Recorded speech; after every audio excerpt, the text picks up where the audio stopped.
Well, my first guest this week joins me in studio. Mr. Dean James, of course, is the CEO of IMGG. IMGG is the stock symbol. Good to see you again, Dean. Good to see you too, Don. What's the latest with the company since we last spoke? Well, as I promised, I have a demonstration video that I brought with me to show your viewers.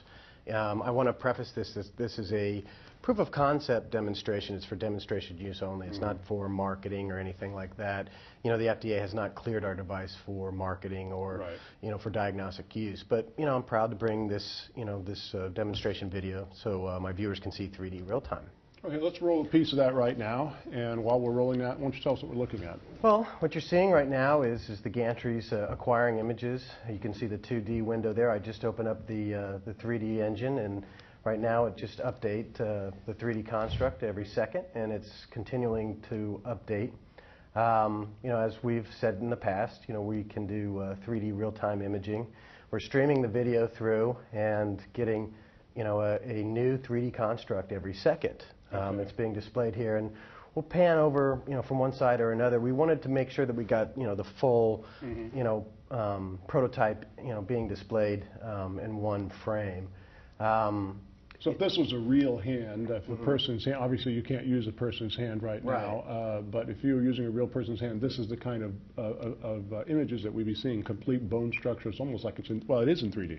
Right, and this is a picture of a picture, being displayed on your screen here.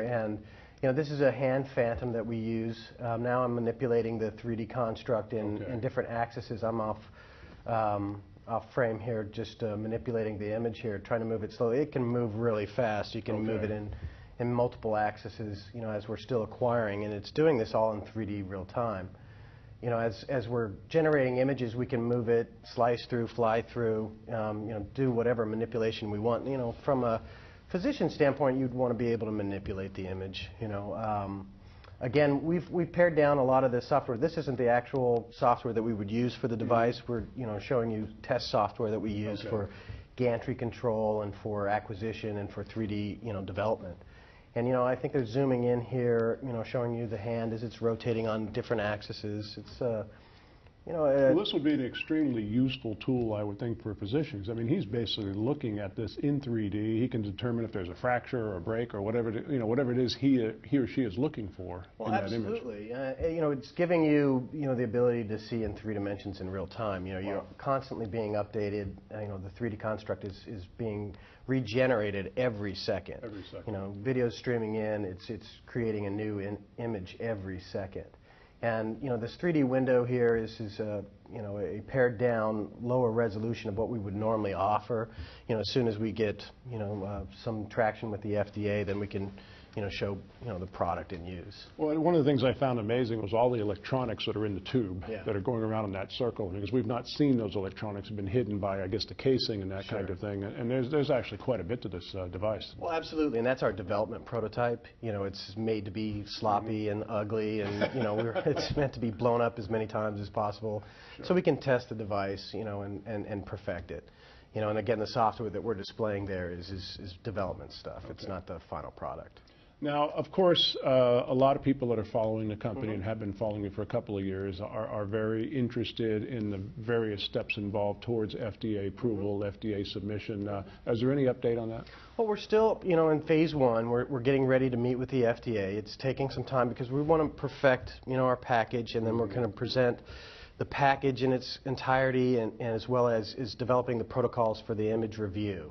I think that's where we really got lost, in our previous review process, was how we wanted to have the protocols of what we're imaging and what's being reviewed with the comparison devices. So we're going to meet with them and have them review what it is that we want, interject what they want, and come to a decision process that says, okay, these are the protocols that we want to do our FDA review on, from the FDA. So when we present it to them, hopefully we're doing the job that that they expect us to do, and provide them with the imagery. Everything's decided of what's expected, and there's no ambiguity. You're basically knowing now which questions you have to answer. Right. I think you had mentioned once on the show, maybe as much as a year ago, that you felt that one of the hiccups, I guess, in the process the first time around was with respect to the comparison devices. There wasn't really anything you could compare Dominion to side by side. Well, absolutely. So we've actually picked 2 devices as a predicate comparative review. And, there's a disconnect. The FDA has gone through an evolution process and has changed since my 510K experience. And I felt we could get through, without having extra consultants on board. But, finally, I decided, let's hire consultants. So we're up to 3 consultant groups right now. Wow. Yeah, I mean, a legal group, a technical writing group, and then also a new reviewing group that's going to review the compared imagery. Well, you'd actually been through the process a number of times before successfully, so Right. it was natural to think that you would go through it again. I mean, you were probably the most surprised guy in the room. Well, absolutely, and unfortunately, this is just how it is. I mean, the FDA's evolved over time, and not to say that I'm still not the best person to be on the front lines on this, but when you've not been successful in this, what do? You get help, and you get whatever help you can get.